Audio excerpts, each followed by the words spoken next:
할렐루야, 할렐루야. 우리 가운데 큰 예언자가 나타나셨네. 하느님이 당신 백성을 찾아오셨네. 할렐루야.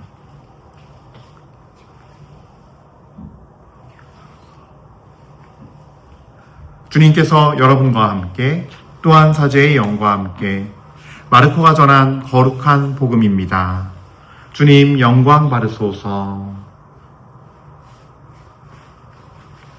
며칠 뒤에 예수님께서는 카파르나움으로 들어가셨다. 그분께서 집에 계시다는 소문이 퍼지자 문 앞까지 빈자리가 없을 만큼 많은 사람이 모여들었다. 예수님께서는 그들에게 복음 말씀을 전하셨다. 그때 사람들이 어떤 중풍병자를 그분께 데리고 왔다. 그 병자는 4사람이 들것에 들고 있었는데 군중 때문에 그분께 가까이 데려갈 수가 없었다. 그래서 그분께서 계신 자리에 지붕을 벗기고 구멍을 내어 중풍병자가 누워있는 들것을 달아 내려보냈다.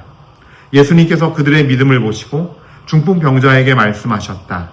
얘야, 너는 죄를 용서받았다. 율법학자 몇 사람이 거기에 앉아있다가 마음속으로 의아하게 생각하였다. 이 자가 어떻게 저런 말을 할 수 있단 말인가? 하나님을 모독하는군. 하나님 한 분 외에 누가 죄를 용서할 수 있단 말인가? 예수님께서는 곧바로 그들이 속으로 의아하게 생각하는 것을 당신 영으로 아시고 말씀하셨다. 너희는 어찌하여 마음속으로 의아하게 생각하느냐? 중풍병자에게 너는 죄를 용서받았다고 말하는 것과 일어나 내 들것을 가지고 걸어가라 하고 말하는 것 가운데서 어느 쪽이 더 쉬우냐? 이제 사람의 아들이 땅에서 죄를 용서하는 권한을 가지고 있음을 너희가 알게 해주겠다. 그러고 나서 중풍병자에게 말씀하셨다. 내가 너에게 말한다. 일어나 들것을 들고 집으로 돌아가거라. 그러자 그는 일어나 곧바로 들것을 가지고 모든 사람이 보는 앞에서 밖으로 걸어 나갔다. 이에 모든 사람이 크게 놀라 하나님을 찬양하며 말하였다. 이런 일은 일찍이 본 적이 없다. 주님의 말씀입니다. 그리스도님 찬미합니다.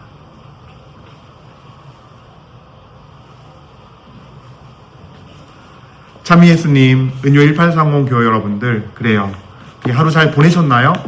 날씨가 좀 춥기는 한데, 그래도 어제부터 좀, 그래도 좀 풀린 듯 해요. 예.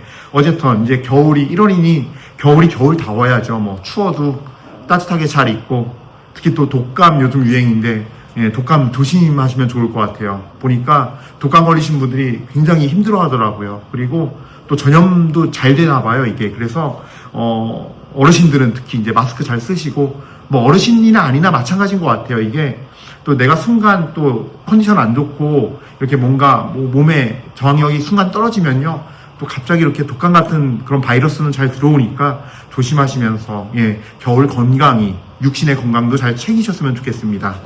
그래요. 오늘 우리 시작하기에 앞서서 늘 하는 거지만 우리가 항상 좋든 나쁘든 주님께 찬미와 감사를 드리는 것은 게을리해서도 안 되고 마땅하고 옳은 일이며, 우리 주님께는 아무런 보탬이 되지 않으나 우리의 구원에는 정말로 보탬이 되고 중요한 일이에요. 그래서 상황이 좋으나 안 좋으나, 특히 안 좋을 때일수록 하늘을 쳐다보면서 문제를 넘어서서 뒤에 계신 주님을 바라보고 정말 그분께 감사와 찬미를 드려야 하겠습니다. 오히려 더. 그래요. 주님께 감사와 찬미 드리면서 거룩하고 아름다우시고 진리이시며 사랑 자체이신 주님께 정말 주님의 이름을 찬미 드리고 그분께 영광 드립니다. 또한 아울러 감사드립니다. 자, 그래요.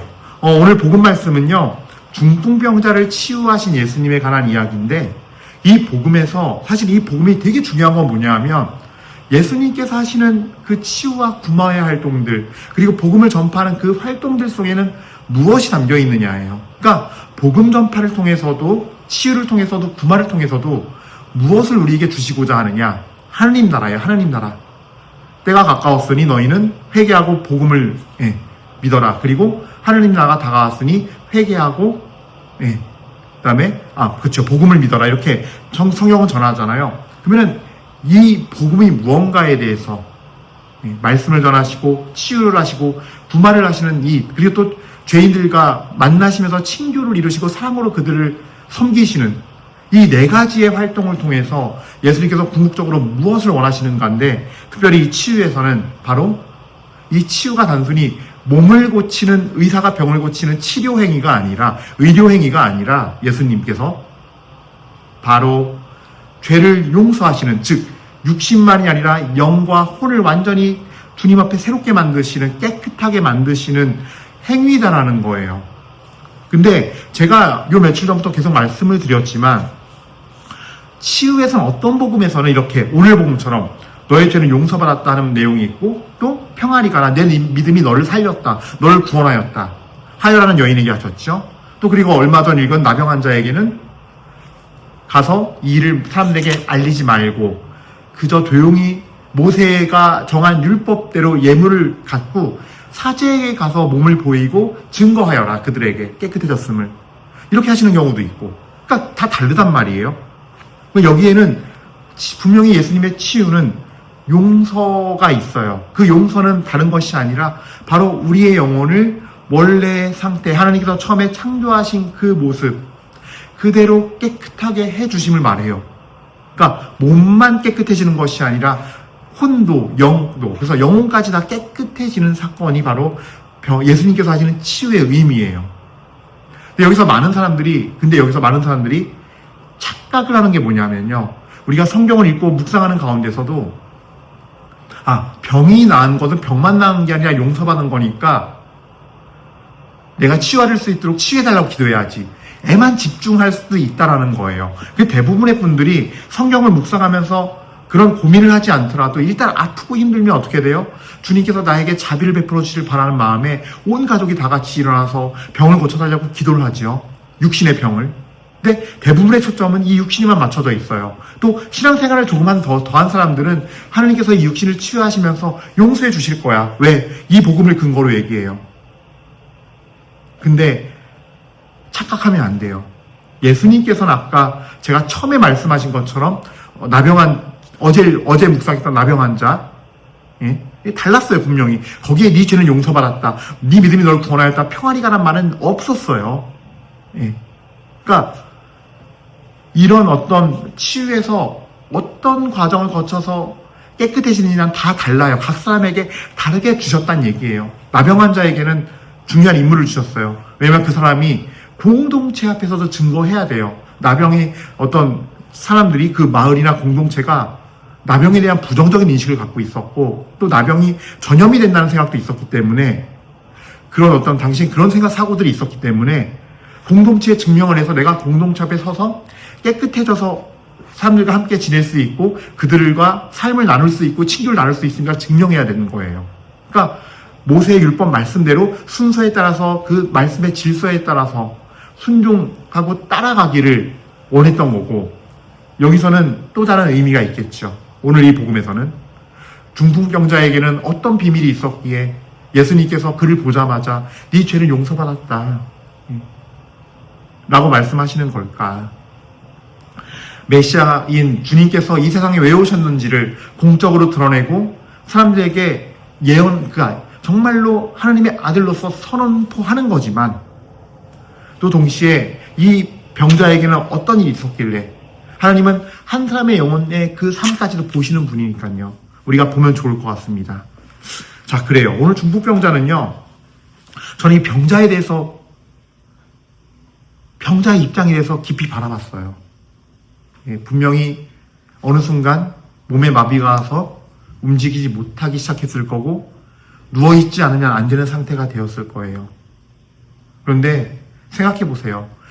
집에서 정말 지극정성을 돌보지 않는 한 그냥 한 자리에서 누워서 한 이불에 누워있으면요, 거기에 땀 냄새며 온갖 사람의 악취가 나요. 또 경우에 따라서는 이제 배변이라던가 이런 실수도 할 수 있기 때문에, 그럼 거기에 정말 온갖 악취가 나서 매일매일 부지런히 환자를 이렇게 돌보지 않으면, 그리고 움직일 수 없기 때문에 계속 또 방향도 바꿔줘야 돼요. 그러니까 엄청나게 사실은 주변에 많은 도움이 필요해요. 움직이지 못하기 시작해서 점점 몸이 불편해질 때 오는 그 현실적인 그 절망과 아픔, 그리고 우울함, 이렇게 해서 살아서 뭐하나. 어제까지는 그래도 오른손이 들렸는데 이제 안 들려요. 그러다가 완전히 마비가 돼요. 누워있을 수밖에 없는 순식간에 와요. 그 시간은 정말 어느 순간 갑자기 들이닥쳐요. 예. 그랬을 때 오는 이 아픔들, 그리고 내 이 정말 냄새나는 이 악취나는 이곳. 근데 이걸 영적으로 봤을 때 똑같다는 거지요. 내 영적으로 내가 육신의 병이 아니라 내 영혼도 그렇게 되어 있을 수 있다는 거예요. 완전히 마비가 되어서 그냥 내 있는 이 자리는 악취가 나는 곳인데 어떻게 할 수 없는 이 현실. 그러니까 그 예수님을 만나려면요, 이게 필요한 것 같아요. 이 고통 속에서 내가 마비됐는지도 모르고 이게 악취인 줄도 모르고 그냥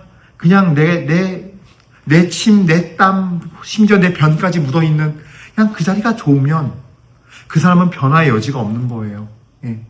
뭘 바라겠습니까? 하지만 출발점은 거기에요. 이 중풍병자가 아팠기에 내가 약해질 대로 약해지고 이젠 내가 정말 죽었구나라는 그 절망감과 아픔. 그래서 난 아프고 어떻게 할 수 없기에 이제 내가 정말 내 힘으로 아무것도 할 수 없다는 걸 알고서 나를 버리는 그 상황.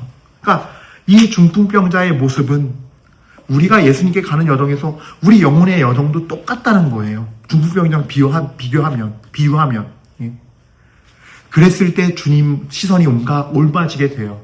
내가 힘이 있고 기운이 있고 내 힘으로 뭔가 할 수 있으면요, 내 거 안 나요. 내 방식 절대 안 놓고 딱 붙들고 있어요. 왜? 살 수 있다는 희망이 있기 때문에.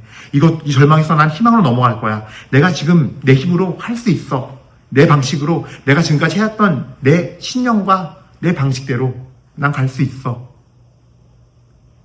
그 신념에 사실은 신앙을 붙이죠. 가장 큰 문제는 우리 믿는 사람들은요. 왜냐하면 주님이 주인이 아닐 땐요, 내 자아도 성경 말씀과 교리를요 내 방식대로 갖다 붙일 수밖에 없어요. 왜? 인간은요 원래 자기중심적이에요. 그게 원죄예요. 내가 주인인 거, 내가 중심이고 내가 주인인 거. 그래서 이 세상이 세상인 거예요. 에덴 동산이 아니라. 자기 중심이 아니라 하느님이 중심이 돼서 하느님이 주인인 영혼은요, 이 세상은 에덴 동산이에요. 하느님의 질서대로 사니까. 그게 사실 창세기 1장에 처음 우리에게 에덴 동산을 허락하신 그 모습의 의미예요. 영적인 의미이고 진리의 가르침의 의미예요. 하지만 아담이 선택했던 그 길을 우리는 태어나면서부터 장착하고 있기 때문에 어쩔 수 없어요. 예. 근데 그거를 버리는 거죠.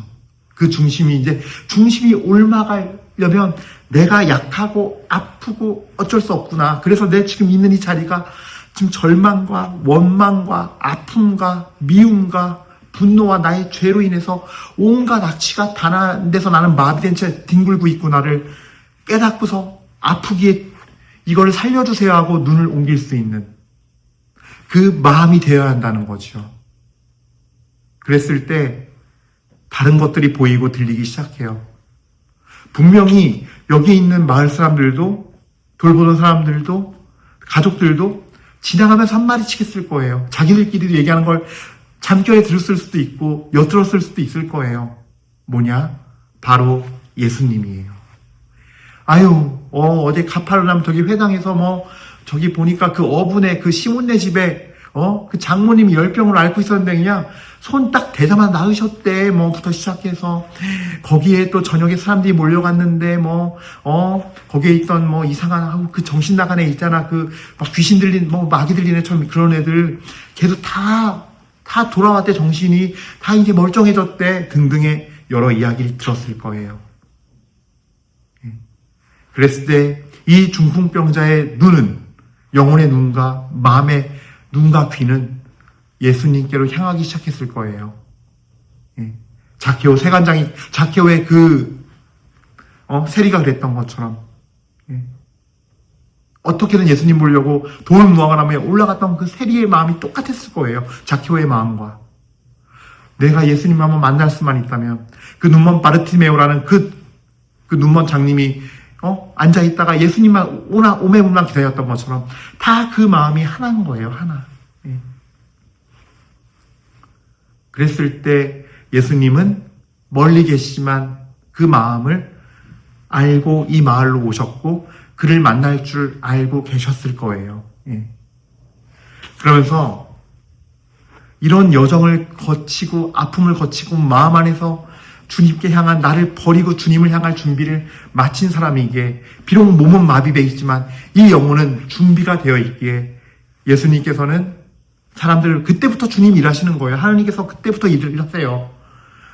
내 육신이 사지가 다 마비돼서 아무것도 할 수 없어도 내 영과 혼이 내 자신을 버리고 주님께 내어드리는 그 순간부터 주님은 하나님께서는 천사를 보내셔 사람을 시켜서 들고 오게 하시고 지붕까지도 뚫고 예수님 있는 위치에 정확히 내려오는 역사가 일어나는 거예요.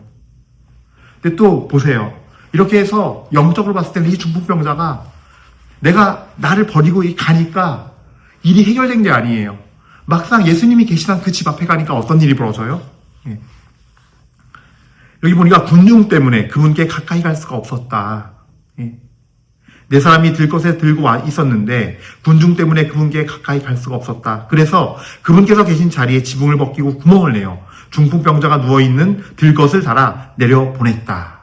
예수님께서 그들의 믿음을 보시고, 그러니까 우리가 그래서 그들의 믿음을 얘기할 때 이 네 사람의 믿음만 생각하는데 먼저는 중풍병자 역시도 자기 자신을 버리는 예수님을 향해 가는 그 순종의 믿음이 있었던 거예요.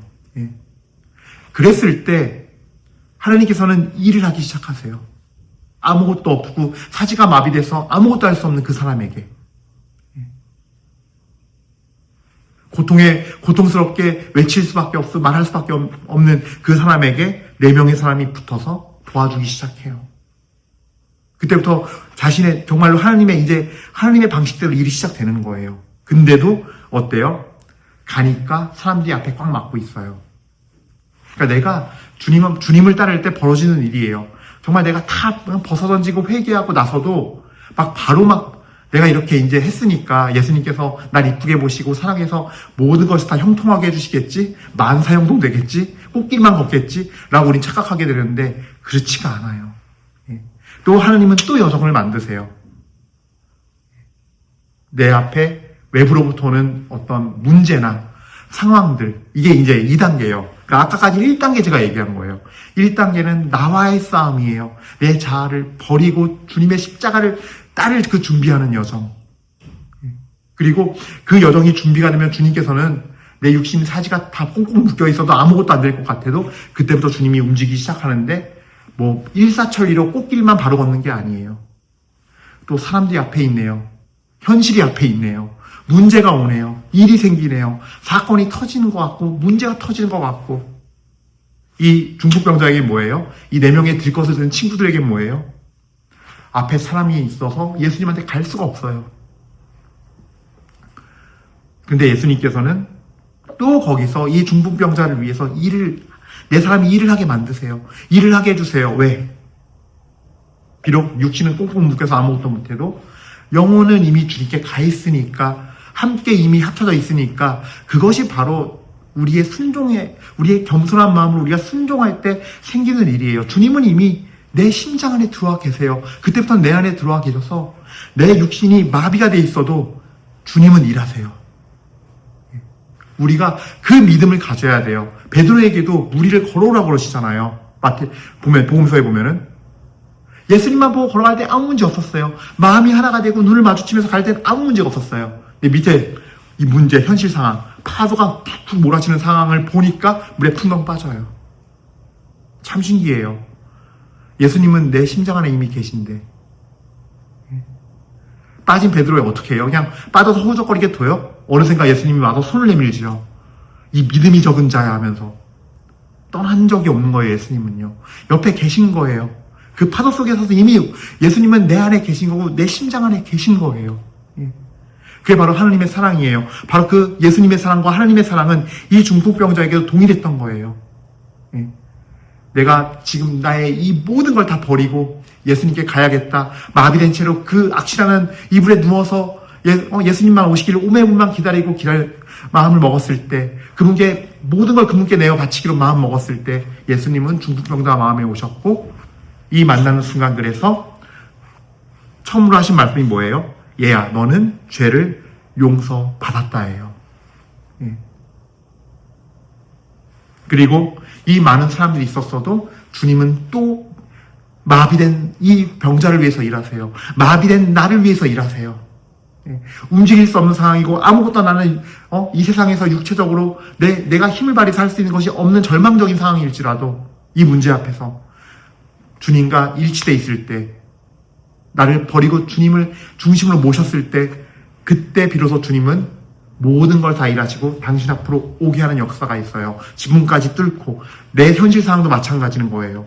모든 걸 다 뚫어내시고 주님은, 내가 주님을 사랑하는 마음 변치 않고 주님을 중심으로 모시면 이 중풍병자에게 하셨듯이 똑같이 하실 거고, 어느새 나는 예수님 앞에 와 있을 거예요. 그리고 물에 빠진 베드로도 예수님께서 이 믿음이 적은 자야 어느새 와서 손을 내밀어서 일으켰을 때 그 파도가 아무리 심해서도 아무 일 없었어요. 이 병자도 지붕까지 뚫고 내려와 예수님 앞에 어느새 와 있어요. 이것이 바로 오늘 중풍병자 이 기적 이야기, 치유의 이야기에서 나오는 참된 용서의 의미의 이야기예요. 그래서 여러분들, 아까 제가 처음에 얘기했지만 무조건 몸이 낫는 것이 용서받는 것이 아니라, 몸이 나으니까 용서받았다라고 접근하려고 그러면 안 되고, 또 그냥 내 영적인 상태와 나의 삶에 대해서 아무런 관심 없이 그저 내가 예수님 열심히 믿으면, 그저 내가 열정을 더하고 믿음에 내 힘을 더하면, 내 힘으로 믿으면 되겠지라는 생각을 다 벗어 던지십시오. 이 중풍병자는 자기 자신의 모든 것을 먼저 벗어 던지고 예수님을 희망하고 기다렸기 때문에 용서받았단 말을 만나자마자 들은 거예요. 그리고 지붕까지 뚫고 내려오는 일을 하나님 친히 이 마비된 중풍병자를 위해서 친히 예비하시고 하신 거예요. 내 영혼을 먼저 보시고 내 영혼을 어루만져 주시는 주님께 먼저 가십시오. 그게 하느님의 창조의 질서이며 사랑으로 창조하신 그 질서예요. 내 영혼부터 변화가 되고 내 영혼부터 정리가 되고 하나님 말씀 앞에 질서가 세워지고, 그리고 하나님께 올바로 순종하는 사람이 돼서 갈 때 그 다음 스텝들이 있는 거라는 거. 이 중풍병자는 그 여정을 걸었기에 얘야 너는 죄를 용서받았다 라는 말씀을 들었다는 것을 다시 한번 기억하면서 우리 모두가 주님의 사랑 앞에 무릎 꿇고 온전히 희망하며 나를 버리고 따라가는 여정이 될 수 있도록 은혜를 간구합시다. 아멘.